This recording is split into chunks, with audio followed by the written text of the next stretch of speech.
అందరికి నమస్కారం. ఇవాళ ఒక జరగకూడని మిస్టేక్ జరిగింది.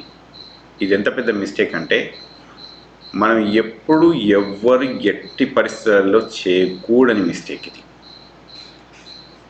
ప్రధానమంత్రి మోడీ గారి కాన్వాయ్ పైన చెప్పు విసురుతారండి ఎవరన్నా.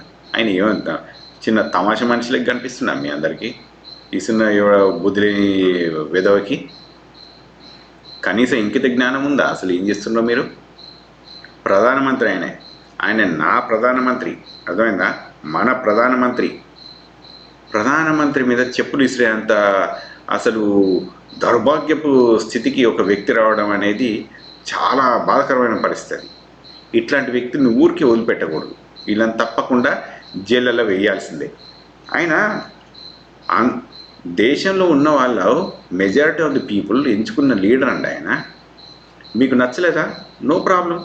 మీకు ఒక టాపిక్ మీద నచ్చలేదా? No problem. మీరు ఒక లెటర్ రాయండి, లేదంటే మీరే ఒక పార్టీ పెట్టుకొని గెలువుండ్రి.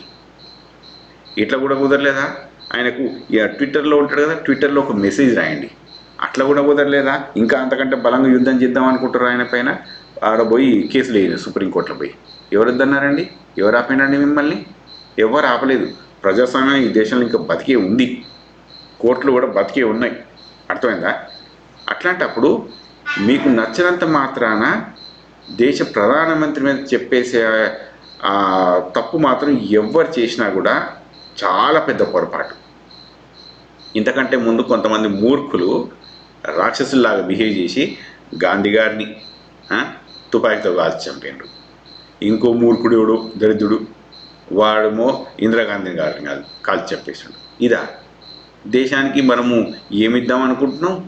నెక్స్ట్ జనరేషన్కి ఏం చూపిద్దాం అనుకుంటున్నాం మనం? ఇట్లాంటి వైలెన్సా? ఇట్లాంటి స్టూపిడిటీయా? ప్రజలారా, ఇట్లాంటి పని ఎవరు చేసినా తప్పే. మీరు ఆ చెప్పి అప్పుడు చూసిన వ్యక్తి ఎవరైనా ఉంటే దయచేసి మెసేజ్ కనుక మీకు చేరినట్టయితే ఆ వ్యక్తి మీద మీరు పోయి పోలీస్ కంప్లైంట్ పెట్టుండి. ఎందుకంటే ఆయన మన దేశ ప్రధాని. మీకు ఒక వీడియో చూపిస్తాను. ప్రధానమంత్రి కాన్వాయ్ అండి ఇది. చూడండి, ప్రధానమంత్రి కాన్వాయ్ పోతుందాడా?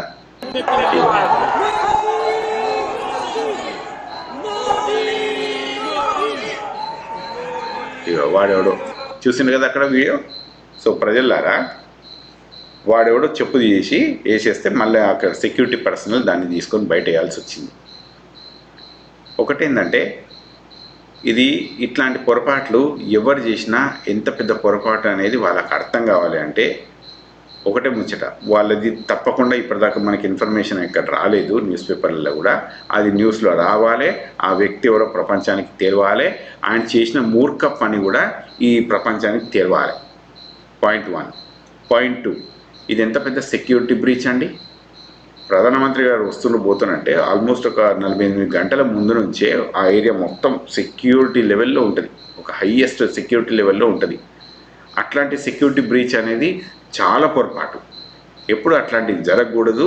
ఆ సెక్యూరిటీ బ్రీచ్ ఎవరు చేసినా కూడా చాలా పెద్ద పొరపాటు.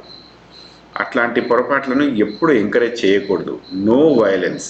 దేశంలో చట్టాలని, దేశంలో నీకు కావాల్సినంత లిబర్టీ ఉంది, సోషల్ మీడియా కూడా అవైలబిలిటీ ఉంది. నీకు నచ్చే టాపిక్ ఏదైనా ఉంటే చెప్పు, సోషల్ మీడియాకి వచ్చి కూడా చెప్పుకో. ఎవరొద్దన్నారు నేను? కోర్టుకు పోంగి ఎవరొద్దన్నారు నేను? ఎవ్వరు దనలేదు. కానీ ఇట్లాంటి మూర్ఖ పనులు చేసి దేశం ప్రతిష్ట, పరువు అనేది ఎవరు తీయకూడదు. దయచేసి నేను పోలీసు వాళ్ళను వేడుకుంటుంది ఇది ఒకటే, ప్రభుత్వాన్ని కూడా కోరుకుంటుంది ఇది ఒకటే. ఈ దొంగను ఎవరున్నాడో, ఈ పనికి మాలినోడు ఎవడున్నాడో, ఈ చెప్పు ఇస్తున్న దరిద్రుడు ఎవడున్నాడో వాడిని తీసుకొచ్చి తప్పకుండా శిక్షించాలనేది భారతదేశం కోరుకుంటుంది. నేను పర్సనల్గా తప్పకుండా కోరుకుంటున్నాను అదే ముచ్చట. ఎందుకంటే ఆయన నా ప్రధాని, నేను ఎంతో గౌరవం ఇచ్చే ప్రధానమంత్రి ఆయన.